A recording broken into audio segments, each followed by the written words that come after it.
Hi, we are Savannah and Anne, and we will briefly introduce what is ESM research. We are two PhD students from Tilburg University, and we are in the same project. It's called the ADAPT project, and we assess the dynamics between parenting and adolescent adaptation. And to do this, we gather longitudinal data, but also intensive longitudinal data. So what is ESM? ESM is the experience sampling method, and it's a way to gather intensive longitudinal data to assess the momentary experience of the individual participants. So for example, you release several surveys throughout the day for several days or even weeks or months. So in that sense, it's very intensive, and there are several names for it. So we use experience sampling methods, but you also have the ecological momentary assessments or the ambulatory assessments. And in my experience, the ambulatory assessment is mostly used in more clinical research of psychology, for example. So there are various resources to sample the experience in daily life. Most of the time, surveys are used, for example, to assess emotional states or behavior or the context of the participants. But you can also use other methods, such as Bluetooth, to assess the proximity between participants, or even use their GPS to assess their location, or screen time from apps to use to assess their phone use. So there are several ways to sample the experience of the individual participants, and some ways are more continuous. For example, Bluetooth or GPS are more continuous data, but surveys are several times a day. There are several ways to set up your sampling scheme. For example, you have the event-based sampling, and this means that, for example, a survey will be released after a certain event occurred. For example, if you are interested in smoking, you tell the participant that they should fill in a survey about their smoking behavior and other things after they smoked a cigarette. So the experience is sampled after an event occurred. And most of the time you actually rely on the participant to do this. But you also have time sampling, and this can be fixed or randomly fixed. And in the case of fixed, you have equal intervals on which surveys or maybe other things are censored. They are released, for example, between or at 8 a.m. and then at 10 a.m., at 12 a.m., etc. So you have equal intervals between your measurements, and then you have randomly fixed. And then you have fixed time windows, for example, between 8 and 9 a.m. And in this time window, at a random moment, a survey or something other will be released. So it's randomly fixed. Now that Savannah gave a quick overview about what ESM is, we want to show you the first steps how to conduct an ESM study. And of course, the first step is to decide if you should conduct an ESM study. And the big advantage of ESM studies is that you can assess dynamic processes. For example, if we would have measured this guy just once, we would have assumed that he's maybe tired. But assessing several times a day, we see the vast variety of facial expression in his daily life. And a more serious example is presented here on the right, data from our own study, where adolescents reported on parent-adolescent interactions. And you can see that there is a big variety and big fluctuations across daily life. So why should you conduct ESM research? Of course, you can assess dynamic processes. And another advantage is that it's very ecologically valid and has a low recall bias as we're measuring experiences in daily life. But of course, not all research questions are suited for ESM research because some processes are too stable, or that some research designs are too burdensome for participants. It can also be quite challenging if you want to assess unequal time intervals, but there are a lot of new statistical methods that can account for unequal time intervals. Now that you know if you should conduct an ESM study, the next question is, how do you decide on a sampling scheme? As Savannah already mentioned, there are different kinds of sampling schemes, and depending on your research question, you can choose one of them. For example, event sampling is a very good sampling scheme if you have infrequent or discrete events, like, for example, smoking a cigarette or interacting with your child. And as I also mentioned before, if you have to use equidistant measurements, then fixed time sampling can be very advantage for you. And this can also increase the compliance because participants can predict when the next measurement will occur. But this can also be a disadvantage because then participants can adapt their daily habits so that they can fill in the questionnaires, and that's something we don't want to do. When questionnaires are released on random time points, this can lower the reactivity towards these questionnaires, and we can also measure participants in more diverse environments and situations. And then there's also to decide how long you're going to sample. And it's a delicate balance between having enough data to answer your research question and don't still have a feasible study that participants are able to answer. And I can advise you that you have to keep your research question in mind, to think about how often behavior or thought or emotion occurs, and to give an insight what is feasible, we rely on data of a recent review. And in adolescent samples, it's feasible to use 1 to 2 weeks of ESM sampling for 5 to 6 measurements a day. Unfortunately, we cannot give you the perfect ESM template because there is no, but we want to give you some literature tips, some insights for beginners in doing ESM study in a developmental context. And if you have any questions, please contact us or ask for questions in the questions section.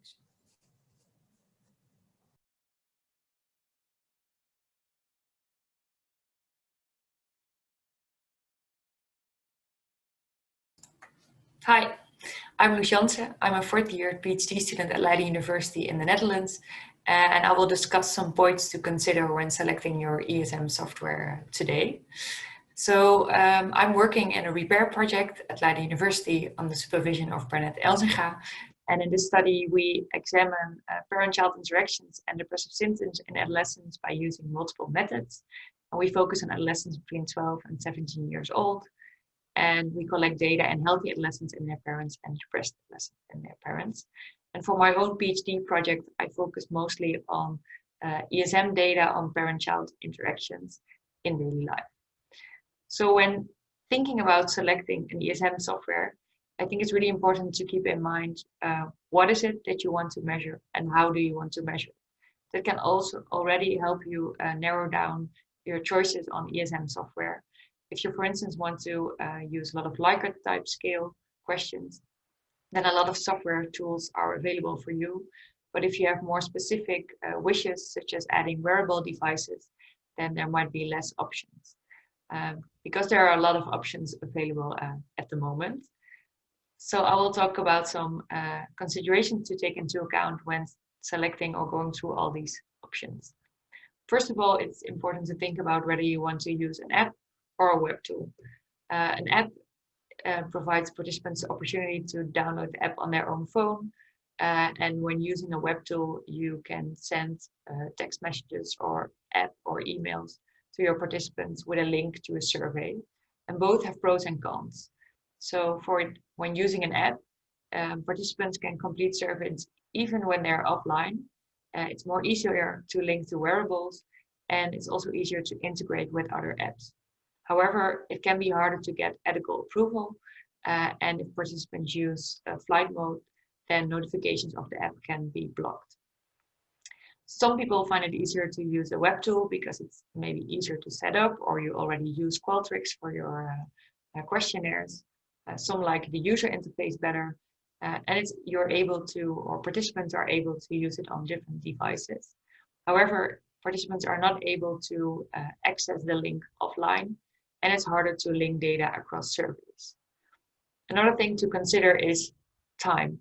How much time do you have to, for instance, learn a new software tool? Maybe you don't have the time, so that may limit your choices. And another thing are triggering schedules. Do you want your schedules to be personalized, or is it okay if all the participants receive the surveys randomly or at the same time? So that can also narrow down your options. Another important point is monitoring. Some systems provide you with the opportunity to track live whether participants are completing surveys and whether something is going wrong. And some even give you the opportunity to send messages from the system itself to your participants, while others do not. In our experience, it really helps to keep track of what your participants are doing during the data collection. It can really help to have contact with your participants during the data collection period, for instance, by using a research phone with WhatsApp to really keep in contact with your participants, but also being able to help out when there are problems or issues, and then they can send screenshots.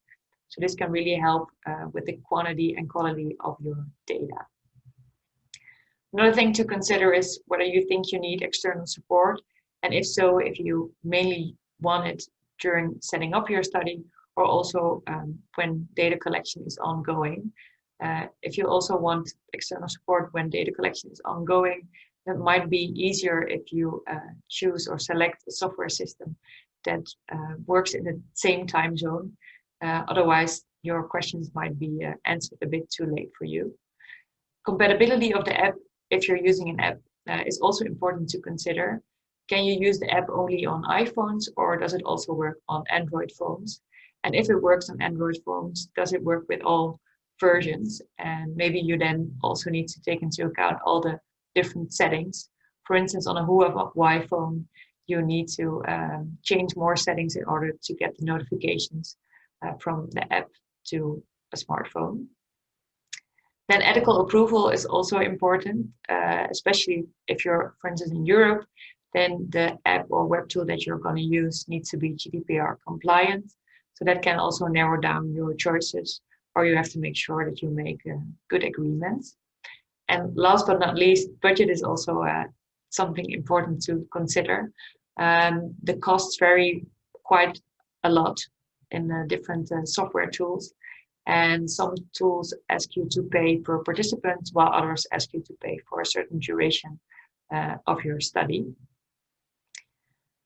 So if you thought about all these considerations, then you might also think about adding something extras. Some apps provide you with the opportunity to assess features of the phone, such as screen time or usage of social media. And other apps also give you the opportunity to add some additional devices in your data collection. For instance, an Achterhof to collect data on sleep, activity trackers such as the Fitbit, the ADA Move, or Bluetooth beacons. And adding these additional devices can be quite interesting. However, they also bring about more considerations. For instance, if you want to use an app or if you want to use Fitbit to track activity, then you have to keep in mind that Fitbit only stores data for 7 days on its device itself. And then you have to synchronize it to the server. So if your data collection is longer than 7 days, you need to make sure that participants synchronize the data, or otherwise you might lose some data. So in our repair project, we chose to use the Etika app, and we're very happy with that. And we also wanted to collect data on parent-child proximity by using Bluetooth beacons, and the Etika app was able to integrate that in their system. So in our project, all family members received their own beacon card, which sends Bluetooth signals to other beacon cards and the Etika app. And with this device, we track proximity of the beacons. So we track proximity of parents and adolescents real time in daily life. And if parents and adolescents have been in proximity for a certain time, then they can receive a survey from the Etika app with questions focused only on the possible parent-child interaction that took place. So to summarize, there are a lot of possibilities to choose from if you're selecting your ESM software. And usually it will be a trade-off between pros and cons, and you have to prioritize what you want mostly in your app. However, or luckily, all these tools and tools and apps are still under a lot of development. So maybe you want something which isn't available yet.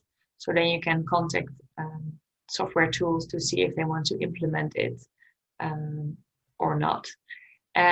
But also the downside of all these developments is that if you have a project for longer duration, that there might be changes to the system or changes to versions of Android or iOS that might intervene with the setup of your study. So that's something important to keep in mind.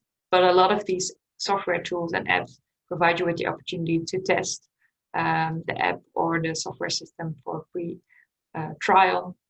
So that can also really help when selecting your software. So thank you for your attention. And if you have any questions, feel free to ask them in the Q&A or contact me via the email.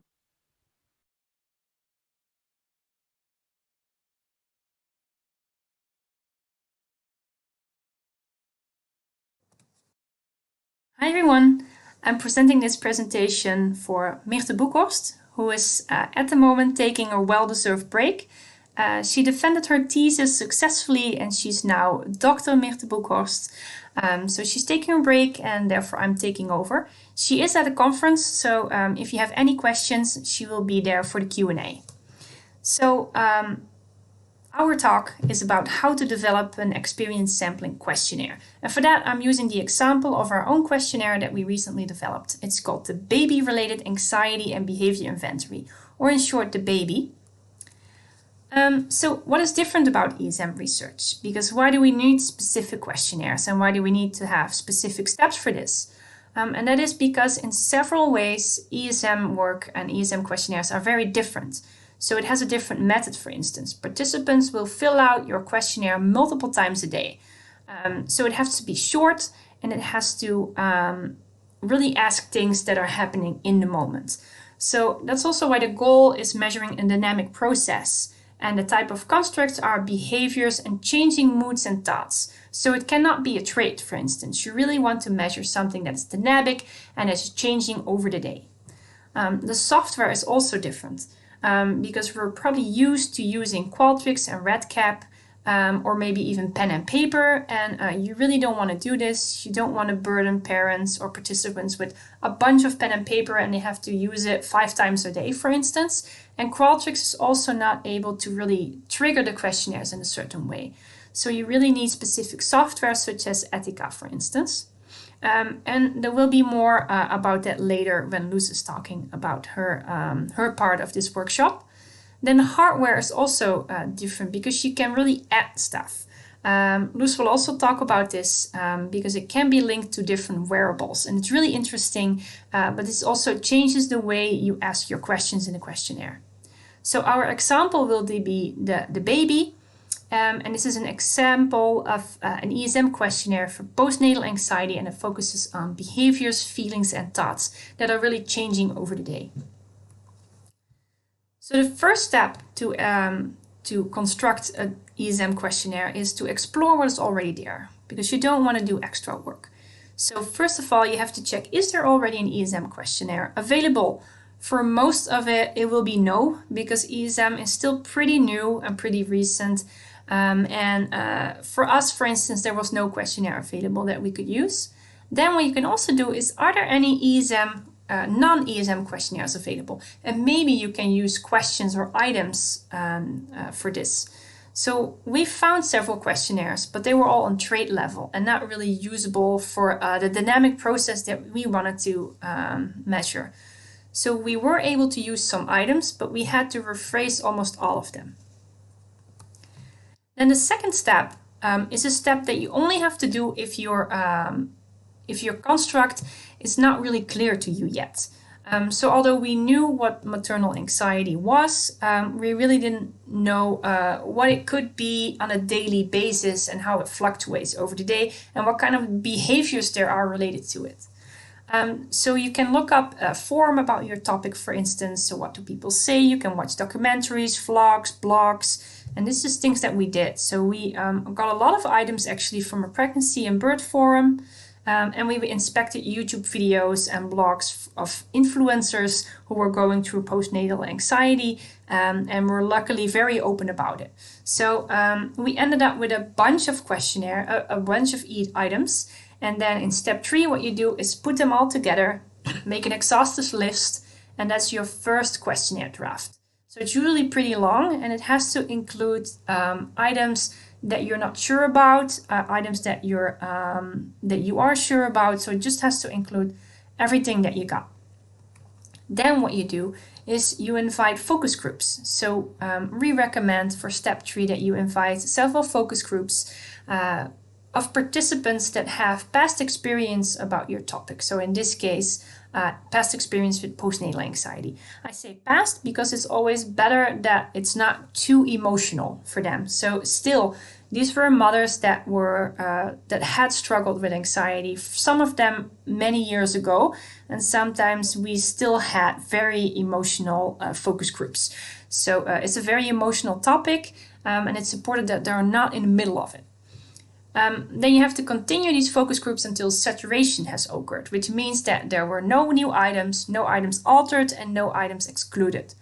That took us 3 focus groups. And then we also considered adding a focus group with opposite characteristics. So we also added a group with non-anxious mothers. This was actually very interesting, and it also really helped us to include more items and learn more about it. And after these 4 focus groups, we reached saturation, and we had a first real draft of our questionnaire. Then for step 5, we recommend to do expert groups. So these are kind of like focus groups, but then it's a group of people with experts from the field. So they can be clinicians, doctors, politicians, healthcare workers, teachers. It really depends on the concept of your questionnaire. So for us, it was, for instance, pediatrician, gynecologist, perinatal psychiatrist. We had a clinical psychologist, and they all together formed a group and looked at our questionnaire. So again, you continue with these focus groups until you have saturation. And for us, luckily, it took 1 expert group for our Dutch questionnaire, and then we also had an English version, and there we used also 1 expert group there. So our baby is almost ready. So we would like to invite you to celebrate the birth of our baby. So if you want to learn more about the baby and our process, you can fill out this little Qualtrics questionnaire. You fill out what kind of information you want to receive and your contact details. And then you will receive a birth card with a link to our OSF when we are ready. And it will include our preprint, the questionnaires in Dutch and English, and a downloadable version of the baby, probably in code. So fill out this link if you're interested, and we will send you the birth card. Then here's our team. So obviously we have Mirte, our postdoc, now Dr. Mirte Broekhorst. She will be available for the Q&A. So if you have any questions, she will answer them. Then we have Irene de Boer, our project assistant, and Jessica Vergeer, who's now doing a PhD, and she was a junior researcher with this project. Thank you to our sponsors and collaborators. And with that, I would like to thank you for your attention. Also a shout out to our poster. We also have a poster. Jessica Vergeer will be there. It's poster Stress 24. It will be on Thursday the 22nd. At 2 p.m. till 3 p.m. We will be there to answer any questions about our baby and the construction. Thank you so much for your attention.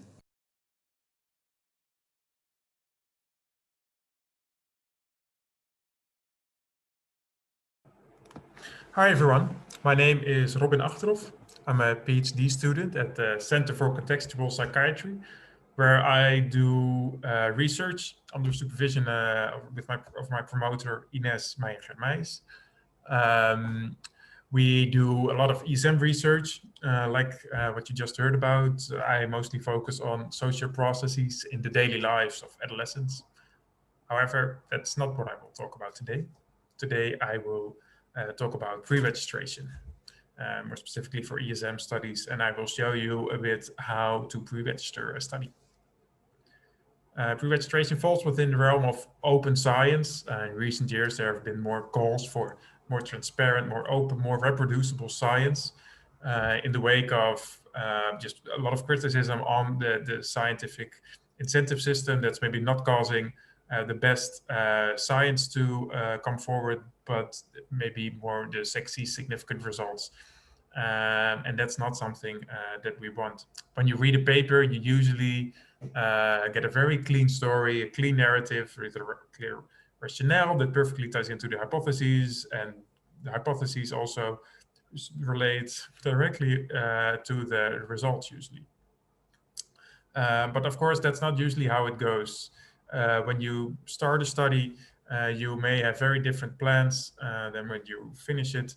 And throughout the course of the study, there have been decisions made that eventually lead you to the one pathway, but there may have been more alternative pathways possible. And sometimes it's not even always like a conscious manipulative process, but the plan will differ from the product. And what we kind of want to do, I think, or what we should do, is make clearer what the plans are based on the theory, so that all of the confirmatory hypotheses testing that we do also is independent from the data that we observe, the data coming in. So one way of doing this is through pre-registrations. This is a relatively new concept. I am not sure how familiar you are with it, but in a pre-registration, you define your entire plan before you collect your data, preferentially before you collect it or before you look at your data. You define your research questions, your hypotheses, the way that you will analyze your data, that you will define your variables, your methodology, all of these things before you do the study. And you publish that online, so that in an uneditable version of that project, so that later when you write up your paper, you can refer back to the original plan and say, hey, this was also what I had planned, or this is how we deviated from the original plan. Of course, usually you will have deviated from the plan, but then when reading the article, you can actually see, what are the differences between plan and product, and I think that's super useful for our research going forward. Now, the Open Science Framework is a website where you can do this. We're really dedicated to having more pre-registrations and more sharing of your materials and your data and pre-registrations. So on their website, let's go to their website, where you can actually pre-register a study. Here I have all of my personal projects listed, which I'm involved. I will go to this test project that I just made now, and this is the OSF page. If you haven't been on the OSF website before, this can look a bit complex. There's a lot of different aspects to it, so it's maybe good to have a look around here.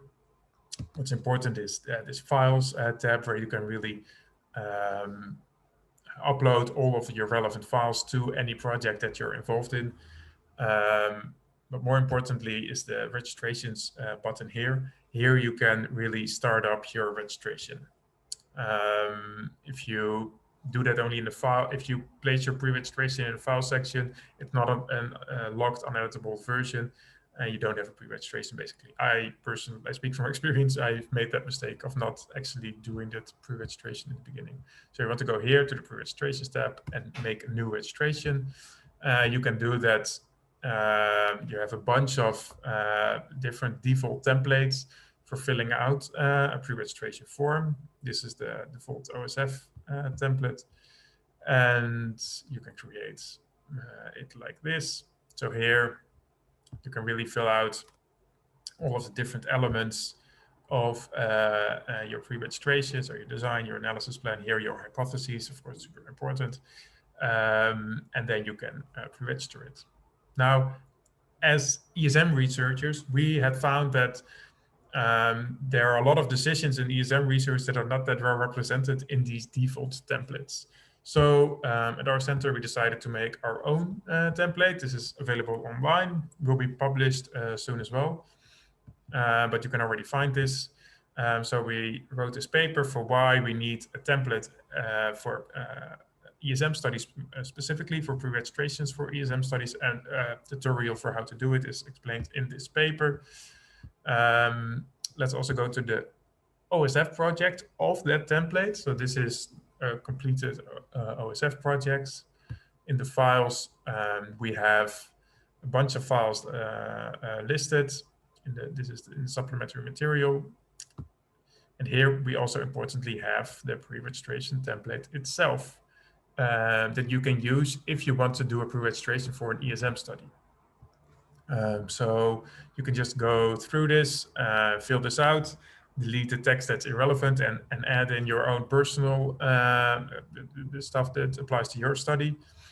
So what we did for this template is we added sections, for example, here on ESM data collection, specifics about ESM data collection that are specific to the ESM study, like how many days do you do it? Do you run your experience sampling? How many beeps do you give people? What kind of beeps? What's the software that you use, etc., etc.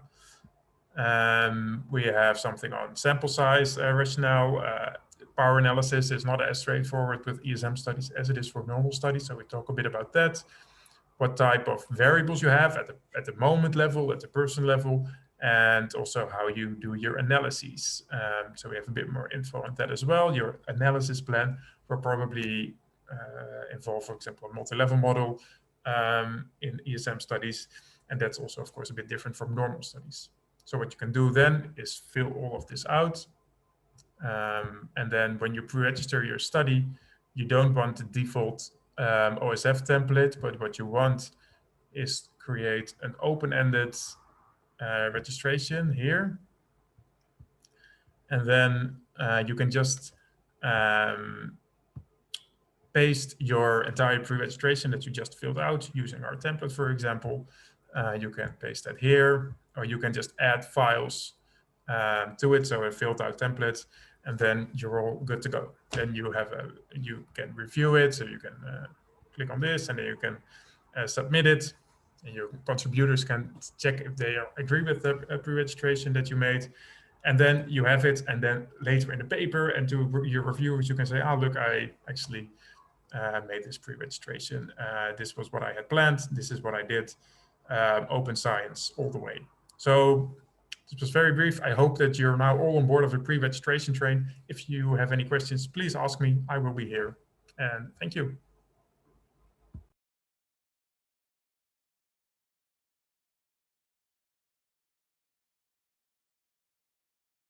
Hello and welcome to our workshop on ESM. My name is Savannah. I'm a third-year PhD student at Utrecht University, and I will be sharing some of my experiences of what not to do with an ESM study. Before I really start my talk on pitfalls, I want to give you a bit of a background of the research project that I'm involved in within my PhD. And the reason why I'm telling you this is because this project is actually the inspiration of most of the pitfalls that I'll be sharing today. So the project that I'm involved in, the Transition Project, is a 2-year research project on the school transition from primary to secondary and secondary to tertiary education. And in this project, we're mainly interested in autonomy and identity development of adolescents, but we also look at other factors such as the development of the parent-adolescent relationship across time. And this project is a multi-informant, multi-method project in which we include not only the adolescent, but also a parent and a friend, and include measures such as the questionnaire, the ESM, but also observations and DNA data.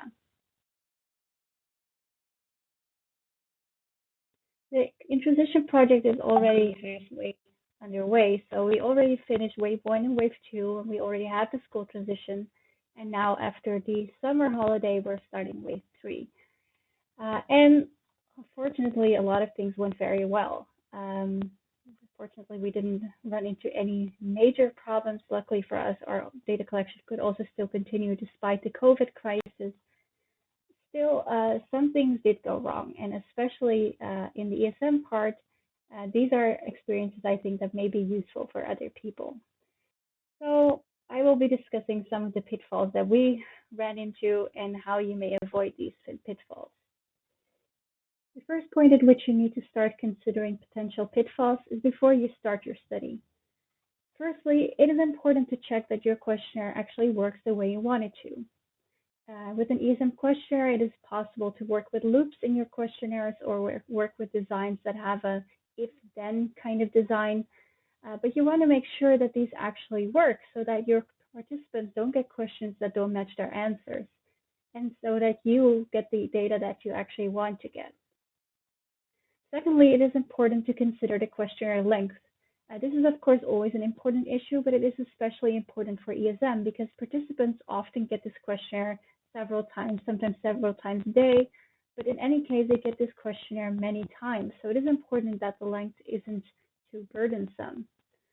Related to this is the issue of branching. So it is possible to have different kinds of follow-up questions based on a participant's answer. For instance, to the question, in whose company are you? They might get different questions whether they're alone or whether they're with someone else.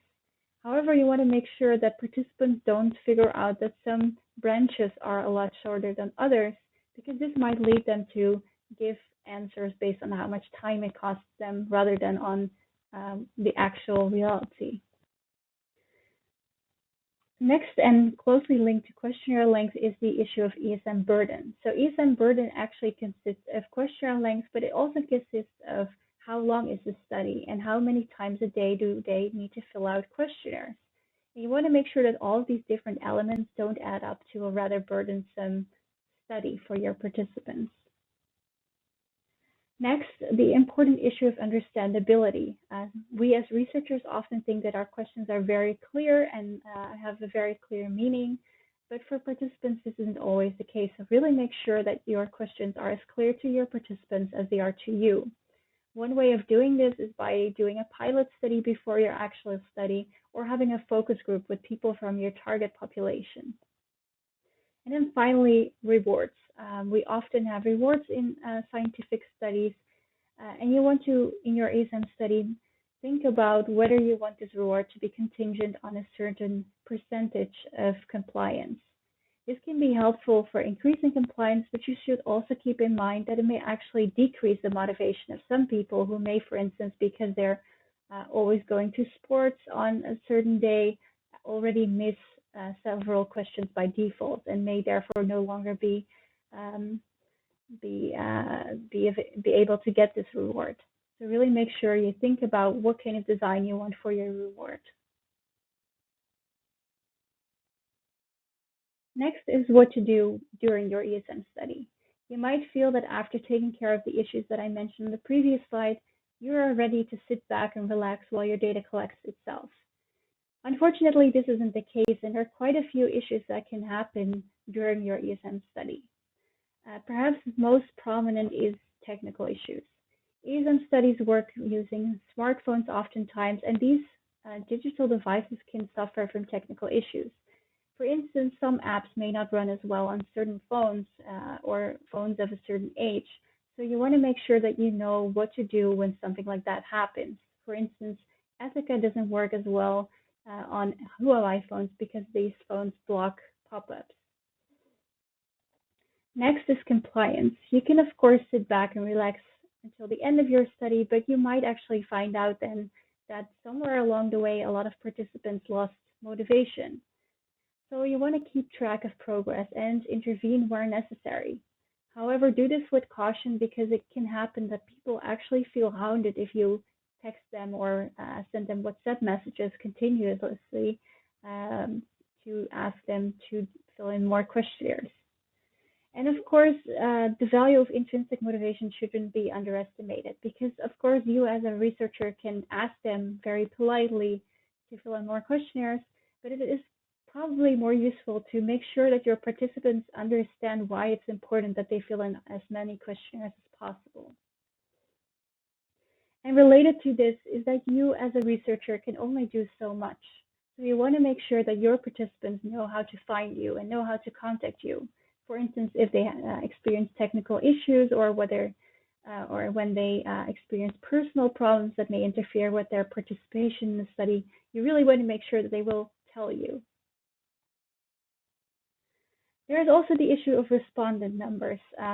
Because ESM studies work in a more independent way, so your participants will actually download the app themselves and do it on their own phones, you have less control over them filling out the respondent numbers. So really make sure and check it and recheck it that participants fill out the right respondent numbers, because if they don't, it can be a real hassle to, at a later time point, have to puzzle together data and people.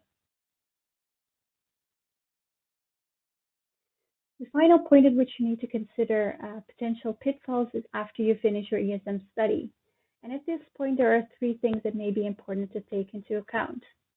First of all, even in the case that you really ask your participants again and again whether they filled out the right respondent number, this may still have gone wrong in some cases. And you're left to figure out who these people are based on data. Fortunately, a lot of apps also register the date and time on which people entered the study, so you can use this information to piece together this information. Another thing is cleaning data. Of course, cleaning data is always a messy task, but this is especially the case in ESM, where you have very long files and sometimes even different files. So for instance, Ethica has different files for different questionnaires in the same study. So for instance, you may have a background questionnaire, you may have questionnaires that people fill out across the day, and you may have a questionnaire that people fill out in the evenings. And these different questionnaires will be saved as different data files. So this is an issue that you need to take into account. Finally, and this is more of a suggestion rather than a pitfall, is feedback. If you're interested in doing another ESM study, it can be immensely helpful to ask your participants how they experienced participating in your ESM study, because they can tell you things that went well or things that didn't go as well, or maybe things that might be improved for future studies. And so you can use this information to make your next study better, or as I did, to inform other people on an international conference. Thank you so much for your attention. I hope any of these tips were useful for you. If you have any questions, feel free to contact me on either of the 2 email addresses on the slide.